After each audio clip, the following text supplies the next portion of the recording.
नमस्कार. सर्वप्रथम देवाचे आभार मानते आणि आजी आजोबांना नमस्कार करते. आज माझ्यासाठी आणि माझ्या कुटुंबासाठी खूप अभिमानाचा दिवस आहे. आज पप्पा रिटायर होत आहेत. 40 वर्ष त्यांनी त्यांच्या आयुष्यातील यशस्वीरित्या पार केली. म्हणूनच मला थोडेफार बोलावंसं वाटते. पप्पा, सर्वप्रथम तुम्हाला तुमच्या नवीन इनिंगला खूप खूप शुभेच्छा.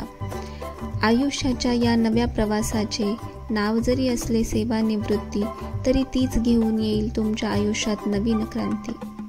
मला तुमची मुलगी असण्याचा अभिमान नेहमी वाटत राहिलाय आणि नेहमी वाटत राहणार. तुम्ही आम्हाला घडवलं, मोठं केलं. आज जे काही मी आणि शुभम आहोत ते तुमच्याच मेहनतीमुळे.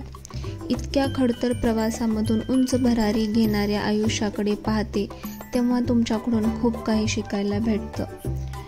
तुमचा कष्टाळू स्वभाव, शिस्तप्रिय वागणं, कामासाठी कधीच कुणाला नाही न म्हणणं, कधी सुट्टी घेऊन तुम्हाला आराम करताना पाहिलं नाही.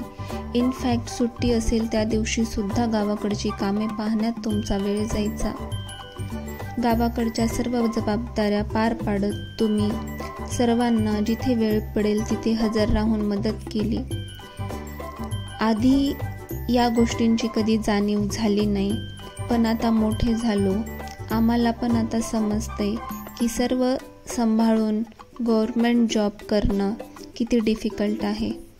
मला तुमचा अभिमान वाटतो की तुम्ही सर्व जबाबदारी पार पाडून सक्सेसफुली रिटायर्ड झालात.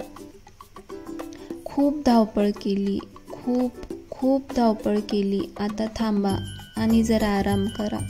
कुटुंबासाठी वेळ द्या, जो तुम्हाला कधीच देता आला नाही.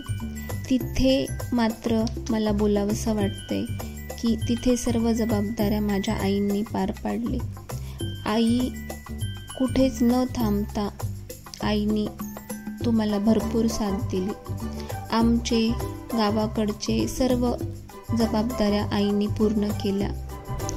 आपण कुठेही गेलो तर आपल्या गावाकडच्या माणसांना किंमत द्यायला शिकवणारे आमचे आई पप्पा, नेहमी मला धीर देणारे, आयुष्यातील चढ उतार धाडसाने पार करायला आम्हाला शिकवणारे माझे पप्पा, सर्व मित्रपरिवारांमध्ये रमणारे, सर्व कार्यांमध्ये उत्साहाने भाग घेणारे, आपल्या मूळ गावच्या मातीवर प्रेम करणारे माझ्या पप्पांचे मला खूप कौतुक करावेसे वाटते.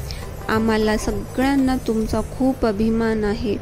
स्त्री जे असते ते शेवटपर्यंत आपल्या जबाबदाऱ्या पार पाडत असते. तर आज मी आईला पण रिटायरमेंटच्या शुभेच्छा देते आणि तुमच्या दोघांचे येणारे पुढचे आयुष्य सुखाचे, समृद्धीचे आणि निरोगी जाओ. जे काही नोकरी निमित्ताने पूर्ण करू शकलो नाही ते आता तुम्ही पूर्ण करावे आणि स्वतःसाठी, कुटुंबासाठी वेळ द्यावा ही मी प्रार्थना करते.